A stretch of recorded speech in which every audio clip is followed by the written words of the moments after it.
Mister David হেইমের অন্তর্ধান রহস্য।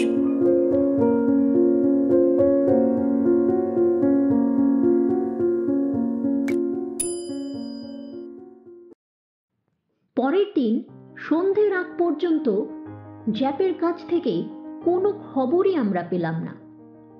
যাই হোক, রাত 9টার একটু পরেই জ্যাপ স্বয়ং এসে হাজির হলেন। সঙ্গে সঙ্গে ওর মুখের হাবভাব দেখেই বুঝতে পারলাম আমাদের শোনাবার জন্য তিনি নতুন কিছু খবর সংগ্রহ করে এনেছেন। এসো এসো আমার প্রিয় বন্ধু মসিয়ে জ্যাপ। পয়েরো তাকে স্বাগত জানিয়ে বলে উঠল, সব ঠিকঠাক চলছে তো? তবে তুমি যেন আবার বলে বসো না তোমার ওই লেকে মসিয়ে ডেভেনহেইমের মৃতদেহের সন্ধান পাওয়া গেছে, কারণ আমি আবার তোমার সেই কথা কিছুতেই বিশ্বাস করব না। না না, আমরা তার মৃতদেহের সন্ধান করতে না পারলেও ওর কিছু পোশাক আমরা খুঁজে পেয়েছি। সেগুলো যে ওরই পোশাক তা চিহ্নিত করা গেছে। তা বলো, এই ব্যাপারে তোমার কি বক্তব্য? মিস্টার ডেভেনহেইমের অন্য কোনো পোশাক ওর বাড়ি থেকে খোয়া যায়নি তো? না না না, এই ব্যাপারে ওর বেলে পুরোপুরি নিশ্চিত। ওর ওয়ার্ড্রবে বাকি পোশাকগুলো সব ঠিক ঠিক জায়গাতেই আছে। তোমার জন্য আরও একটা খবর আছে পয়েরো। মিস্টার লোয়েনকে আমরা গ্রেপ্তার করেছি। তার এই গ্রেপ্তারের সমর্থনে একটা নির্দিষ্ট প্রমাণ আছে। ডেভেনহেইমের একজন পরিচারিকার কাজ হলো ওর স্টাডির সমস্ত জানলাগুলো ও ভালো করে ছিটকিয়ে লাগানো।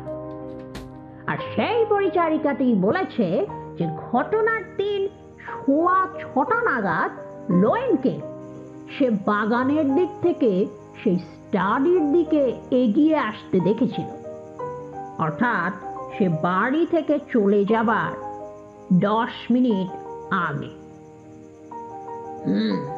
তা এই সম্পর্কে লোয়েনের নিজের বক্তব্য শুনেছ কি? কেন, সে তো শুরু থেকেই বলে আসছে ঘটনার দিন সেই যে সে স্টাডিতে ঢুকেছিল, তারপর চলে যাবার আগ মুহূর্ত পর্যন্ত সে সেখানেই ঠায় বসে থেকে মিস্টার ডেভেনহেইমের জন্য অপেক্ষা করছিল। এক মুহূর্তের জন্য নাকি বাইরে যায়নি। কিন্তু সেই পরিচারিকাটি একেবারে নিশ্চিত, জোর গলায় সে বলেছে লোয়েনকে সে বাগান থেকে স্টাডির দিকে এগিয়ে আসতে দেখেছে। তখন লোয়েনকে চাপ দিতেই শেষ পর্যন্ত সে স্বীকার করতে বাধ্য হয় যে বাগানে একটা অস্বাভাবিক ধরনের গোলাপ ফুল দেখতে পেয়ে সে নাকি খোলা জানালা টপকে গোলাপ বাগানে যায়, সেই ফুলটা নিজের চোখে খুব কাছ থেকে প্রত্যক্ষ করার জন্যে। কিন্তু এই কথাটা সে আগে বলতে ভুলে গিয়েছিল। এটা যে নেহাতি তার বানানো আর অতি দুর্বল একটা গল্প, সেটা নিশ্চয়ই তুমি বুঝতে পারছো পয়েরো। তাছাড়া লোয়েনের বিরুদ্ধে কিছু নতুন তথ্য প্রমাণ ও দিনের আলোর মতো স্পষ্ট হয়ে উঠছে এখন। মিস্টার ডেভেনহেইম সবসময় তার ডান হাতের কড়ে আঙুলে একটা দামি হীরা খচিত আংটি পরে থাকতেন। ঘটনার দিন সেটা তার আঙুলেই ছিল। আর সেই আংটিটা সেই শনিবার রাত্রেই বিলি ক্যালেট নামে এক কুখ্যাত লোক লন্ডনের একটা জুয়েলারিতে বন্ধক রাখে। পুলিশের খাতায় লোকটির নাম আছে। গত শরতে এক বৃদ্ধ ভদ্রলোকের ঘড়ি চুরি করেছিল সে। সেই অপরাধে তার 3 মাস জেল হয়। আরও জানা যায় যে ক্যালেট এই হীরের আংটিটি পর পর 5টি দোকানে বন্ধক রাখার চেষ্টা করে, কিন্তু তারা বন্ধক রাখতে অস্বীকার করে। শেষে একটা দোকানের মালিক তার প্রস্তাবে রাজি হয়ে যায়। সেই বন্ধকের টাকায় সে আকণ্ঠ মদ্যপান করে এবং বেহেড মাতাল হয়ে একজন পুলিশম্যানকে মারধর করে ধরা পড়ে যায়। মিলারের সঙ্গে আমি বোw স্ট্রিট থানায় গেছিলাম তার সঙ্গে দেখা করার জন্য। সে এখন ভদ্রসভ্য হয়েছে। পুলিশম্যানকে মারধর করার জন্য তার বিরুদ্ধে মামলা রুজু হতে চলেছে। এই কথাটা তাকে শোনাতেই সে একেবারে ভেঙে পড়ে এবং মুখ খোলে। পুলিশ হাজতে বসে তার সেই অকপট স্বীকারোক্তির বিবরণ এই রকম। শোনো, গত শনিবার কিলি ক্যালেট এনফিল্ডে গেছিল রেস খেলতে। তবে আমি বাজি ধরে বলছি, ওই রেসের মাঠে বাজি ধরার চেয়ে চুরি ছিনতাইয়ের মতো এইসব কুকর্মেই তার আগ্রহ বেশি। তো যাই হোক, সেদিন ছিল তার জন্য অশুভ। রেসের মাঠে বারবার তার হার হয়। হতাশ হয়ে কেলেট রেসের মাঠ থেকে বেরিয়ে চিং সাইডের দিকে হেঁটে যাচ্ছিল। গ্রামে ঢোকার ঠিক আগ মুহূর্তে একটা বড় নালার পাশে একটু বিশ্রাম নিতে সে বসে পড়ে। কয়েক মিনিট পরেই গ্রামের দিক থেকে নাকি একটা লোককে আসতে দেখে সে। গাঢ় তামাটে রঙের ভদ্রলোক তিনি, আর ঠোঁটের নিচে ইয়া বড় গোঁফ। এই হলো লোকটি সম্পর্কে তার বিবরণ। পাথরের স্তূপের পাশে কেলেট নিজেকে প্রায় অর্ধেক আড়াল করে রেখেছিল। লোকটি তার পাশ কাটিয়ে যাবার পরপরই থমকে দাঁড়িয়ে পড়েন। রাস্তার এদিক ওদিক তাকিয়ে একবার দেখেন চারদিক শুনশান। তখন নাকি তিনি তার পকেট থেকে ছোট্ট একটা ধাতব বস্তু বার করে সামনের ঝোপঝাড়ের দিকে ছুঁড়ে ফেলে দেন। তারপর তিনি স্টেশনের দিকে চলে যান। এখন সেই ঝোপঝাড়ে ফেলা ছোট্ট বস্তুটি পাথরে লেগে ঠুং করে আওয়াজ হয়। স্বভাবতই কেলেটের মনে একটা কৌতূহল জেগে ওঠে।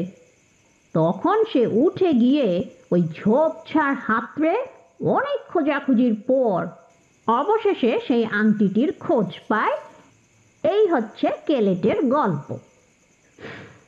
কিন্তু স্কটল্যান্ড ইয়ার্ড তার সেই গল্প একেবারেই সত্যি বলে মেনে নিতে পারেনি, কারণ তার মতো চোর ছেচরের কোনো কথাই বিশ্বাসযোগ্য বলে মনে হয় না। তাই এর থেকে ধরে নেওয়া যায় যে কেলেট সেদিন নির্জন অন্ধকার রাস্তায় মিস্টার ডেভেনহেইমকে একা পেয়ে তার কাছ থেকে দামি আংটিটা ছিনতাই করে তাকে হত্যা করে থাকবে। এই পর্যন্ত বলে থামলেন জ্যাপ। পরেরও তখন ঘন ঘন মাথা নাড়ল। না বন্ধু, তোমার এই কথাটা আমি ঠিক মেনে নিতে পারছি না। এ বড় অযৌক্তিক। প্রথমত, লাশ পাচার করার মতো কোনো উপায় তার হাতের সামনে ছিল না তখন। আর তা করতে পারলে এতদিনে মিস্টার ডেভেনহেমের লাশ অবশ্যই পাওয়া যেত। আর দ্বিতীয়ত, যেভাবে কেলেট আংটি বন্ধক রেখেছিল তাতে কখনোই তাকে খুনি সন্দেহ করা চলে না। তৃতীয়ত, তার মতো চোর ছেচরেরা কদাচিৎই মানুষ খুন করে।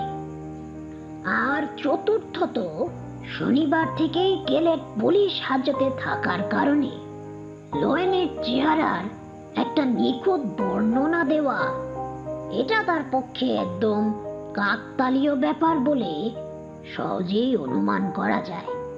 জ্যাপ মাথা নেড়ে সায় দেয়। তুমি যে ঠিক বলছো না আমি তা বলছি না পোয়ারো। তাছাড়া আমার কাছে একটা ব্যাপার খুব অস্বাভাবিক লেগেছে। আংটিটা ছুঁড়ে ফেলার আর জায়গা পেল না লোয়েন।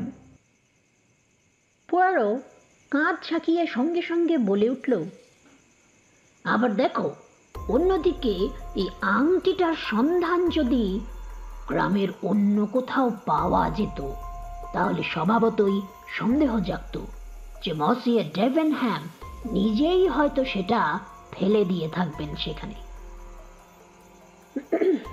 কিন্তু আংটিটা মৃতদেহ থেকে সরিয়ে ফেলা হলো কেন পোয়ারো? আমি জানতে চাইলাম। তা এরও একটা কারণ থাকতে পারে। জ্যাপ বললেন, তোমরা কি জানো ওই লেক থেকে একটু দূরে পাহাড়ে ওঠার একটা গেট আছে? সেই দিক দিয়ে ঢুকে মিনিট তিনিক হাঁটলেই ওটায় পৌঁছে যাবে জানো, একটা চুনের ভাঁটিতে। হায় ঈশ্বর! আমি উত্তেজনায় চিৎকার করে উঠলাম। তার মানে আপনি কি বলতে চান ওই চুন পোড়ানোর ভাটিতে মিস্টার ডেভিনহ্যামের মৃতদেহটা পোড়ানো হয়েছে? আর যেহেতু তার হাতের আংটিটা ছিল একটা ধাতব বস্তু, যা দেখে পুলিশ সহজেই শনাক্ত করতে পারত যে দেহটা মিস্টার ডেভিনহ্যামেরই ছিল, তাই তো খুনি বুদ্ধি করে আংটিটা মৃতদেহ থেকে খুলে নিয়েছিল, তাই না? হ্যাঁ, ঠিক তাই। তাহলে তো এর থেকে আমার মনে হচ্ছে এই যে, আমি বলে চললাম, এখন সবকিছুই স্পষ্ট হয়ে গেছে। সত্যি এ এক ভয়ঙ্কর নিষ্ঠুর অপরাধ। আমাদের দুজনেরই একই চিন্তাধারা একবার ঝালিয়ে নিতে দুজনেই একসঙ্গে এবার পোয়ারোর দিকে ফিরে তাকালাম। আর তখনই লক্ষ্য করলাম চোখ বন্ধ করে ধ্যানমগ্ন যোগীর মতো তন্ময় হয়ে পোয়ারো কি যেন ভাবছে। পোয়ারো যে কোনো গভীর চিন্তায় ডুবে আছে তা তার কোঁচকানো ভুরুর দিকে এক পলক তাকিয়েই টের পেয়ে গেলাম। পোয়ারো তার যে ক্ষমতা ও বিচার বুদ্ধির বড়াই করে থাকে তা যে এবার কাজ করতে শুরু করেছে বুঝতে আর অসুবিধে হলো না আমার। একটা চাপা দীর্ঘশ্বাস ফেলে চোখ মেলে তাকালো পোয়ারো। এখন তাকে চিন্তামুক্ত বলে মনে হলো এবং জ্যাপের দিকে ফিরে সে জিজ্ঞেস করল, আচ্ছা জ্যাপ, বলতে পারো মিস্টার এবং মিসেস ডেভিনহ্যাম একই শয়ন কক্ষে রাত কাটাতেন কিনা? পোয়ারোর এই প্রশ্নটা এমনই হাস্যকর যে আমরা দুজনেই স্তব্ধ হয়ে কিছুক্ষণ স্থির দৃষ্টিতে তাকিয়ে থাকলাম তার দিকে। তারপরে জ্যাপ হাসিতে ফেটে পড়লেন। হায় ভগবান, আমি তো ভেবেছিলাম তুমি কিছু একটা অবাক করা কথা শোনাবে আমাদের। তাই তোমার এমন অদ্ভুত প্রশ্ন শুনে আমি শুধু একটা কথাই বলতে পারি, এর উত্তর আমার জানা নেই। খুঁজে বার করতে পারবে? পোয়ারো নাছোড় বান্দা, তার প্রশ্নের মধ্যে একটা অদম্য কৌতূহল যেন তখনও প্রকাশ পাচ্ছিল। নিশ্চয় নিশ্চয়, অবশ্য ওই তুমি যদি সত্যি সত্যি মন থেকে জানতে চাও। তাহলে বন্ধু, আমিও তোমায় বলি, তুমি যদি এই রহস্যের একটা নির্ভরযোগ্য সূত্র খুঁজে দিতে পারো আমি তাহলে বাধিত হব। জ্যাপ বেশ কিছুক্ষণ অবাক হয়ে চেয়ে রইল তার দিকে, কিন্তু পোয়ারোর মুখের হাবভাব দেখে মনে হলো সে যেন আমাদের দুজনকে একেবারেই ভুলে গেছে। গোয়েন্দা জ্যাপ আমার দিকে তাকিয়ে অত্যন্ত দুঃখের সঙ্গে মাথা নাড়লেন এবং বিড়বিড় করে বললেন, বেচারা, ওর মাথার ওপর দিয়ে অনেক চড়ঝাপটা গেছে। এই কথা বলেই তিনি শান্তভাবে ধীরে ধীরে ঘর থেকে বেরিয়ে গেলেন। মনে হলো পোয়ারো যেন একটু একটু করে দিবা স্বপ্নে ডুবে যাচ্ছে। এ সময় ও কারো সঙ্গে আর কথা বলবে না, তাই একা একা চুপ করে বসে না থেকে আমি কাগজের একটা শীট টেনে নিয়ে তার উপর নোটগুলো লিখতে বসলাম। একসময় আমার বন্ধুর কণ্ঠস্বর শুনে আমার তন্ময়তাও ভেঙে গেল। একটু আগে হারিয়ে যাওয়া আমার বন্ধুবরের চেনা মুখটা যেন আবার ফিরে আসতে দেখলাম। তার সেই একাধারে সতেজ আর অন্যদিকে সতর্ক চাহনি ফিরে এলো তার সদ্য হুঁশিয়ারি চোখ দুটিতে। পোয়ারো, এই কেসের ব্যাপারের যেসব প্রধান সূত্রগুলো আমার মনে উদয় হয়েছে সেগুলি আমি কাগজে নোট করে রাখছি। অবশেষে তুমি তাহলে নিয়মনিষ্ঠ হয়েছ বন্ধু। পোয়ারো তার কথায় সায় দিল। আমি আমার আনন্দ চেপে রেখে বললাম, তা সেগুলো কি পড়ে শোনাবো তোমাকে? স্বচ্ছন্দে। আমি গলা পরিষ্কার করে বলতে শুরু করলাম। অতঃপর এক, এ পর্যন্ত যেসব সূত্র পাওয়া গেছে তা পর্যালোচনা করে দেখা যাচ্ছে যে লোয়েনই মিস্টার ডেভেনহেমের সিন্দুক ভেঙেছে। 2, মিস্টার ডেভেনহেমের ওপর ওই লোয়েনের বহুদিন থেকেই একটা চাপা আক্রোশ ছিল।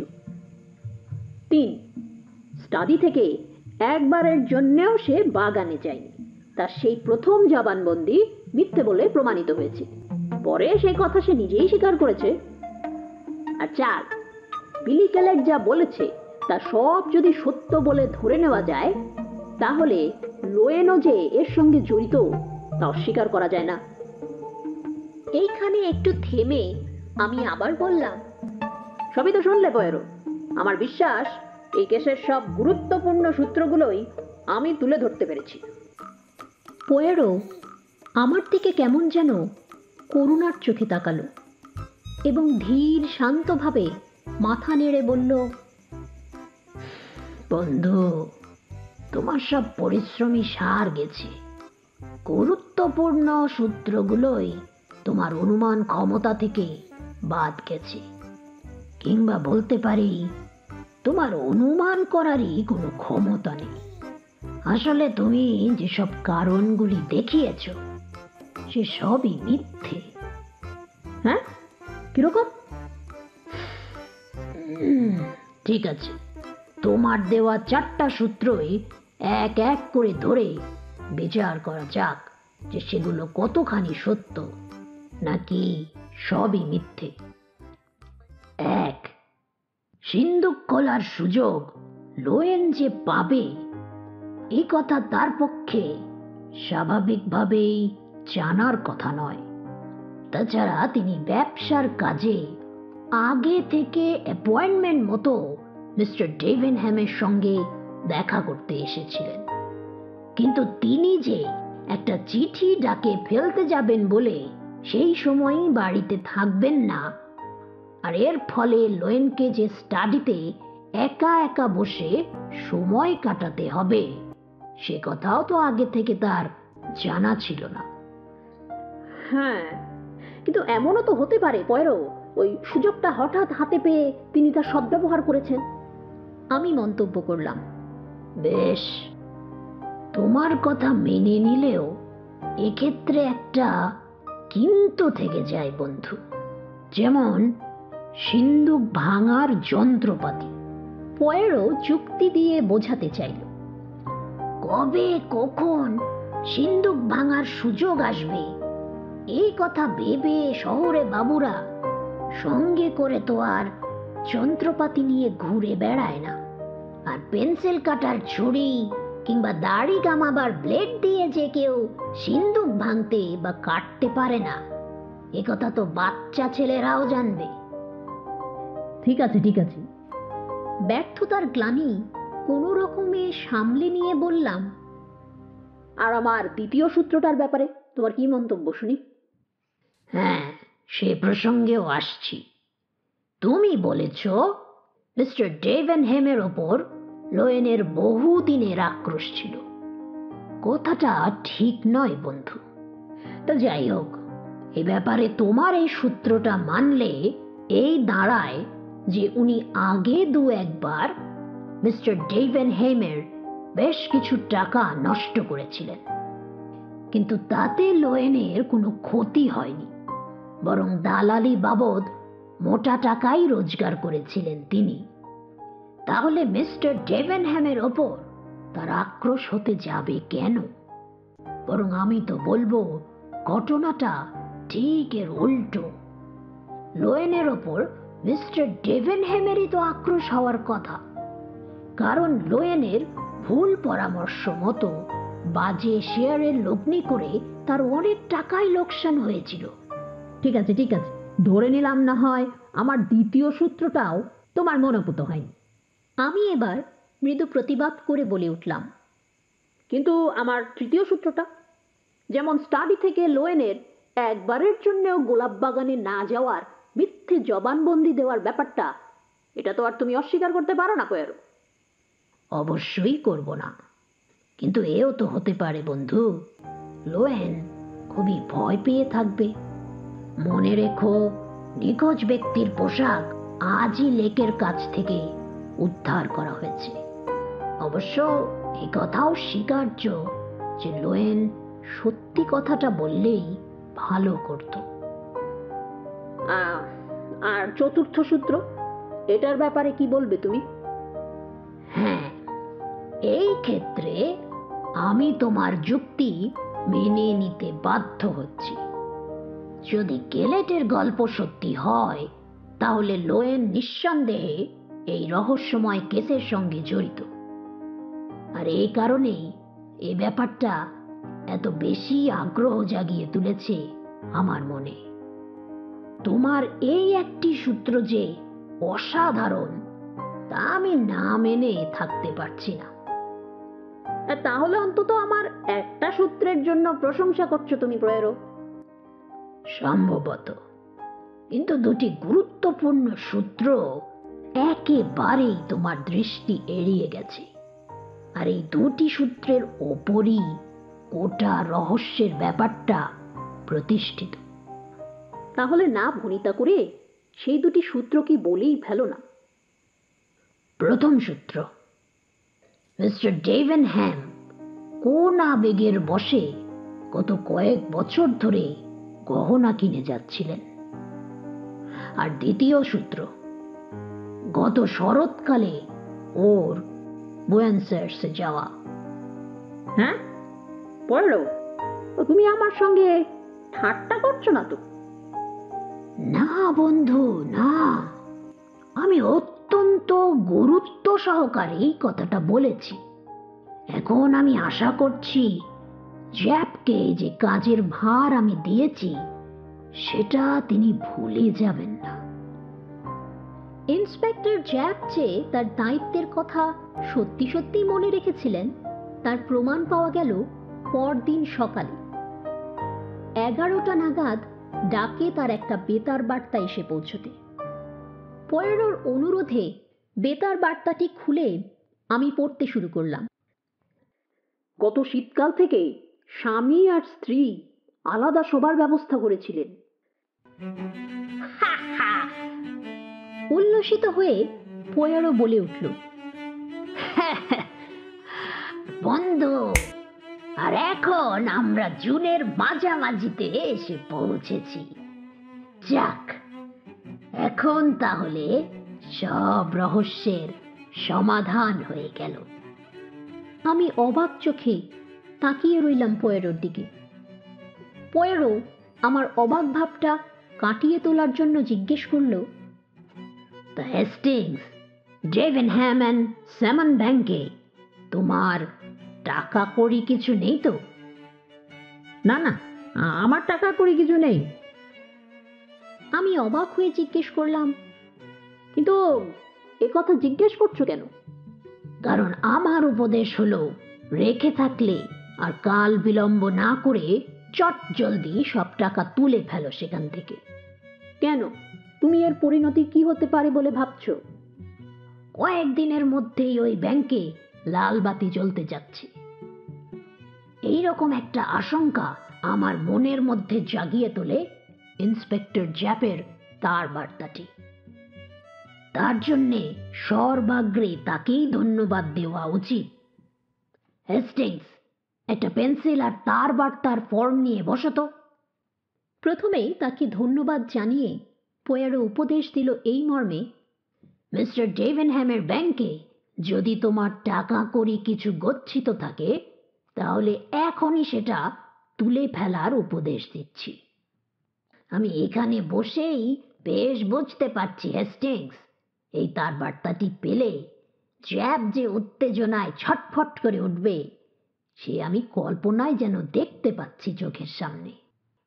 আগামীকাল সকাল কিংবা তার পরের দিন পর্যন্ত তিনি আমার এই বন্ধুসুলভ উপদেশের অর্থ খুঁজে বার করতে পারবেন বলে তো আমার মনে হয় না। পোয়ারোর নির্দেশিত তার বার্তাটি ইন্সপেক্টর জ্যাপের কাছে পাঠিয়ে দিলাম। পোয়ারোর আশঙ্কা সত্য হবে কিনা জানি না, কারণ আমি তার মতো অতটা আশাবাদী নই, কিন্তু তার ভবিষ্যৎবাণী যে একেবারেই নির্ভুল আর সত্য তা হাতে হাতে প্রমাণ পাওয়া গেল পরদিন 7 সকালে।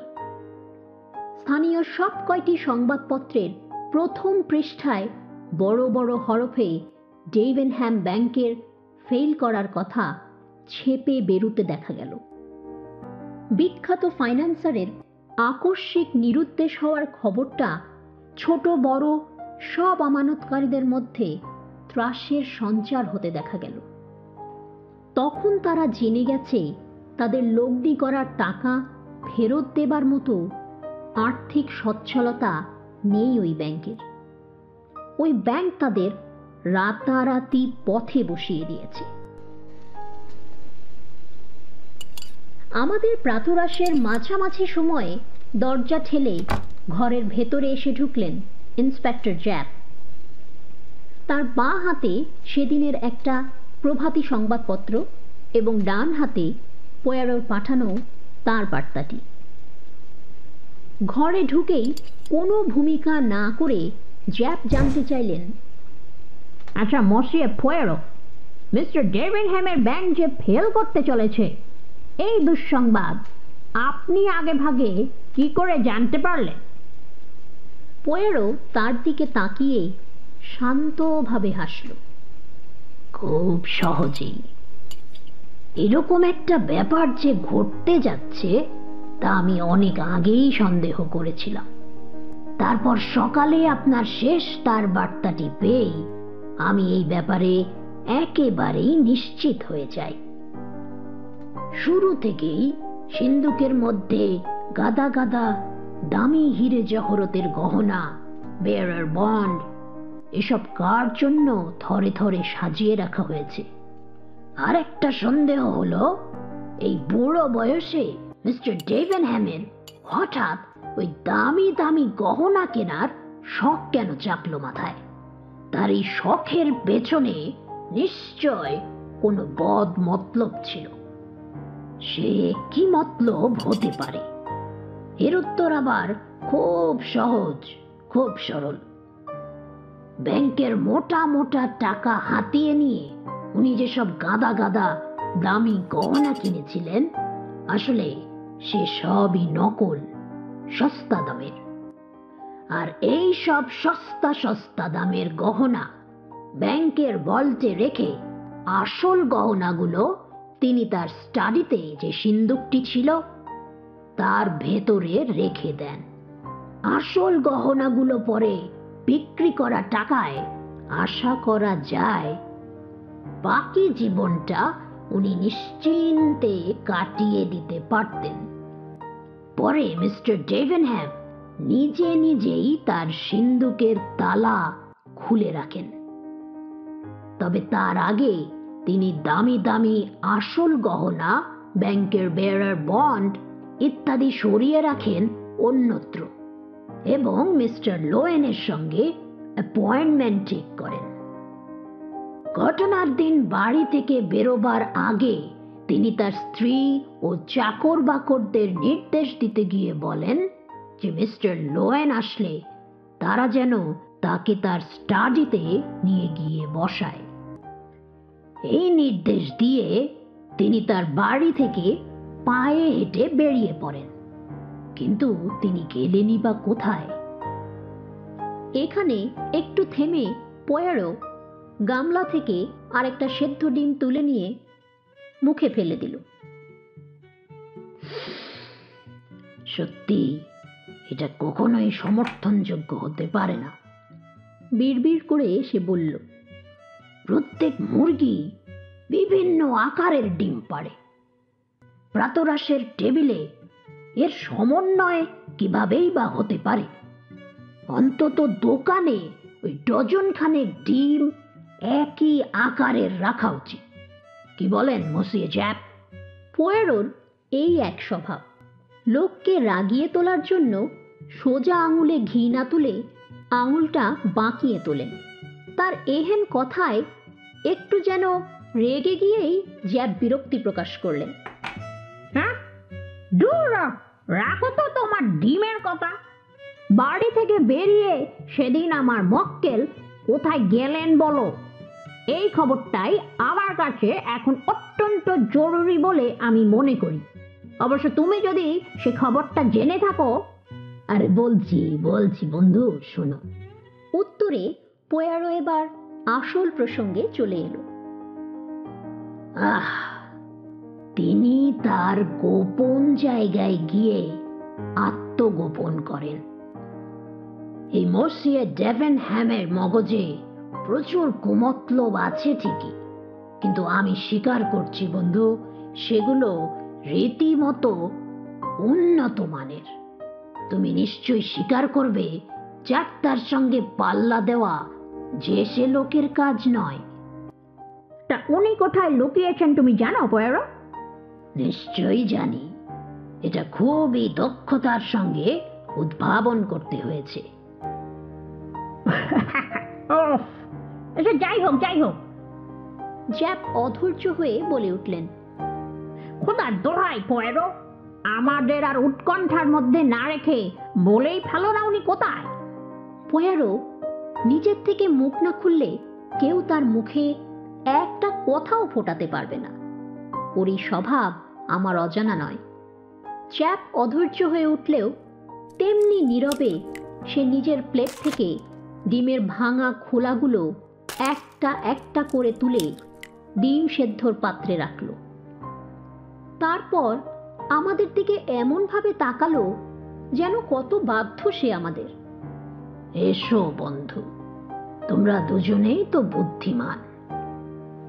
আমি নিজেকে যে প্রশ্নটা করেছিলাম সেটা তোমরা নিজেরাই নিজেদেরকে করো না। আমি যদি মিস্টার ডেভেনহ্যাম হতাম, কোথায় লুকোতাম? হেস্টিংস, বলো তোমার বক্তব্য কি শুনি। আমি লন্ডনেই থেকে যেতাম। ও পাতাল রেল আর বাসের মধ্যে অসংখ্য মানুষের ভিড়ে মিশে যেতে পারি। একা থাকার চেয়ে ওই ভিড়ের মধ্যে থাকা অনেক বেশি নিরাপদ। কি বলো পোয়ারো? পোয়ারো এবার সপ্রশ্ন চোখে জ্যাপের দিকে তাকালো। আমি হেস্টিংসের সঙ্গে একমত নই। আমি এ অবস্থায় পড়লে ও সঙ্গে সঙ্গে অন্যত্র পালিয়ে যেতাম। কেবল এটাই তো বাঁচার একমাত্র সুযোগ। আর এ ব্যাপারে প্রস্তুতি নেওয়ার জন্যে যথেষ্ট সময় আমার হাতে ছিল। জলে আমার ইয়ট সবসময় ভাসানো থাকে। হয় হট্টগোল শুরু হবার আগেই আমি ওই ইয়টে চড়ে অনেক দূরে পাড়ি দিয়ে দিতাম। এবারে আমরা দুজনেই পোয়ারোর দিকে তাকালাম। মসিয়ে পোয়ারো, এখন তুমি কি বলবে বলো। মুহূর্তের জন্য নীরব রইল সে। তারপরই তার ঠোঁটে সেই অদ্ভুত রহস্যময় হাসিটা ফুটে উঠতে দেখা গেল। শোনো আমার প্রিয় বন্ধুরা, আমাকে যদি পুলিশের নজর এড়ানোর জন্য লুকিয়ে থাকতে হতো তাহলে কোথায় লুকোতাম জানো? স্রেফ জেলে গিয়ে ঢুকতাম। হ্যাঁ, কি বললে তুমি? কি বলছো মসিয়ে? আমরা দুজনেই একসঙ্গে বলে উঠলাম।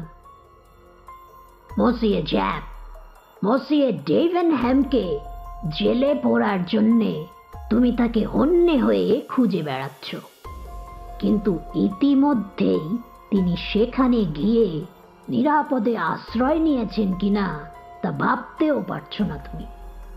হ্যাঁ, কি বলতে চাচ্ছ তুমি পোয়ারো? জ্যাপ, তোমার মনে আছে একদিন তুমি আমাকে বলেছিলে ম্যাডাম ডেভেনহ্যাম আদৌ বুদ্ধিমতী মহিলা নন, অথচ তোমার ভাষায় এই বুদ্ধিহীনা মহিলাকে তুমি যদি একবার ওই বউ স্ট্রিট থানায় নিয়ে যাও, তারপর তাকে বেলি ক্যালেটের সামনে দাঁড় করিয়ে দাও, তাহলেই দেখবে তিনি তাকে স্বামী হিসেবে ঠিক চিনতে পারবেন। মিস্টার ডেভেনহ্যাম দাড়ি, গোঁফ, ঘন ভুরুজোড়া সব হয়তো কামিয়ে ফেলেছেন, এমনকি তিনি তার মাথার চুলগুলো পর্যন্ত ছোট ছোট করে ছেটে ফেলেছেন, কিন্তু তা সত্ত্বেও নিজের গিন্নির চোখকে তিনি কিছুতেই ফাঁকি দিতে পারবেন না। ধরা ঠিক পড়ে যাবেন, তবে পৃথিবীর বাকি সবাই প্রতারিত হবে। তা তুমি কি বিলি গ্যালেটের কথা বলছো? কিন্তু সে তো পুলিশের কাছে যথেষ্ট পরিচিত। কেন আমি তোমাদের বলিনি? ডেভেনহ্যাম একজন অত্যন্ত চতুর লোক। অনেক আগে থেকেই তিনি তার অ্যালিবাই তৈরি করে রেখেছিলেন। গত শরতে তিনি মোটেই বুয়েন্স এয়ার্সে যাননি। তিনি তখন নিজেকে বিলি গ্যালেটের ভূমিকায় অবতীর্ণ করার চেষ্টা করছিলেন। টানা 3 মাস ধরে বিলি গ্যালেটের ভূমিকায় জেল খেটে সেই চেষ্টাই তিনি চালিয়ে যান, যাতে করে সময় এলে পুলিশ যেভাবেই হোক তাকে চিনতে পারে কিংবা সন্দেহ করতে পারে। মনে রেখো, উনি টাকার পাহাড় গড়ে তোলার সর্বনেশে খেলায় মেতে উঠেছিলেন। সেই সঙ্গে মুক্তি পেতে চাইছিলেন মিস্টার ডেভেনহ্যামের জীবন থেকে। পরবর্তী জীবন হয়তো তিনি বিলি গ্যালেটের ভূমিকায় কাটাতে চেয়েছিলেন। তাই কি পয়েরো? হ্যাঁ বন্ধু, প্রথমবার 3 মাসের জন্য জেল খেটে বেরোনোর পর মহা মুশকিলে পড়তে হলো মিস্টার ডেভেনহ্যামকে। দাড়ি গোঁফ কেটে ছোট ছোট করে চুল ছেটে ভোল পাল্টে বিলি গ্যালেটের ভূমিকায় তো নিয়েছিলেন, কিন্তু জেলের বাইরে এসে কি করেই বা তিনি আবার তার আগের জীবনে ফিরে আসবেন? অর্থাৎ নতুন করে দাড়ি গোঁফ গজাতে গিয়ে তাকে বেশ কয়েক মাস অপেক্ষা করতে হবে। কিন্তু অতদিন পর্যন্ত অপেক্ষা করা তার পক্ষে সম্ভব নয়। তাই নকল দাড়ি গোঁফ আর পটচুলা পড়তে হলো তাকে। কিন্তু তাতেও নতুন করে একটা সমস্যা দেখা দিল। এই সব মুখে ও মাথায় চাপিয়ে ঘুমানো খুব একটা সহজ ব্যাপার নয়। তাছাড়া স্ত্রীও সন্দেহ করতে পারেন। তাই এই মুশকিল আসান করতে মিস্টার ডেভেনহ্যাম রাতে স্ত্রীর সঙ্গে না শুয়ে আলাদা ঘরে শুতে শুরু করলেন। এই খবরটা জানতে পেরে আমি তখন নিশ্চিত হয়ে যাই যে আমি ঠিক পথেই এগোচ্ছি। বাগানের এক মালি তার জবানবন্দিতে কি বলেছিল? সে নাকি তার মনিবকে বাগানের ভেতর দিয়ে স্টাডিতে যেতে দেখেছিল। এখন বুঝেছি যে লোকটার দেখার মধ্যে কোনো ভুল ছিল না। মিস্টার ডেভেনহ্যাম বাড়ি থেকে বেরিয়ে বোট হাউসে যান পোশাক বদল করতে। সেখানে তিনি বিলি গ্যালেটের মতো চোট ছাচরের পোশাক পরে নিজের দামি পোশাকটি লেকের জলে ফেলে দেন। পরে সেগুলো লেকের জলে ভেসে উঠতে দেখা যায়। তারপর তিনি তার পরিকল্পনা মাফিক তার হীরের আংটিটা একটা জুয়েলারিতে বন্ধক রাখেন এবং তারপর একজন পুলিশম্যানের ওপর হামলা চালান। এর ফলে পুলিশ তাকে গ্রেপ্তার করে বউ স্ট্রিট থানায় নিয়ে যায়, যেখানে তিনি নিরাপদে বন্দী হয়ে আছেন। সেখানে তার পরিচিত জনেরা তাকে দেখতে পাওয়ার কথা স্বপ্নেও ভাবতে পারে না। এ তো অসম্ভব, বিড়বিড় করে বলে উঠলেন জ্যাপ। মিসেস ডেভেনহ্যামকে জিজ্ঞেস করো বন্ধু, তাহলেই সব জানতে পারবে। হাসতে হাসতে বলল আমার বন্ধুবর পয়েরো। পরের দিন একটা রেজিস্টার্ড চিঠির খাম পয়েরোর প্লেটের পাশে পড়ে থাকতে দেখা গেল। খামটা খুলতেই তার চোখের সামনে একটা 5 পাউন্ডের নোট ভেসে উঠতে দেখা গেল। আমার বন্ধুর ভুরু কুঁচকে উঠল। হেস্টিংস, এই টাকা নিয়ে আমি এখন কি করব? একলা নিলে পরে তো আবার অনুশোচনা করতে হবে। আমার মাথায় একটা মতলব খেলে গেছে। আমরা 3 জন এই টাকায় আজ রাতে নৈশভোজ করতে পারি। এতে আমি সান্ত্বনা পাবো। সত্যই এটা খুবই সোজা ছিল। এখন কথাটা ভাবতে আমার নিজেরই কেমন লজ্জা হচ্ছে, তবুও বলবো, এবার জ্যাপ আর তার স্কটল্যান্ড ইয়ার্ড দেখুক। আমি যেভাবে রহস্যের সমাধান করি তার সঙ্গে বাচ্চা চুরির কোনো তুলনাই করা চলে না। ওহো, তুমি দেখি আবার হাসছো হেস্টিংস, কিন্তু কি এমন তুমি দেখলে বা শুনলে যাতে তোমার মধ্যে এমন হাসির বন্যা বয়ে গেল?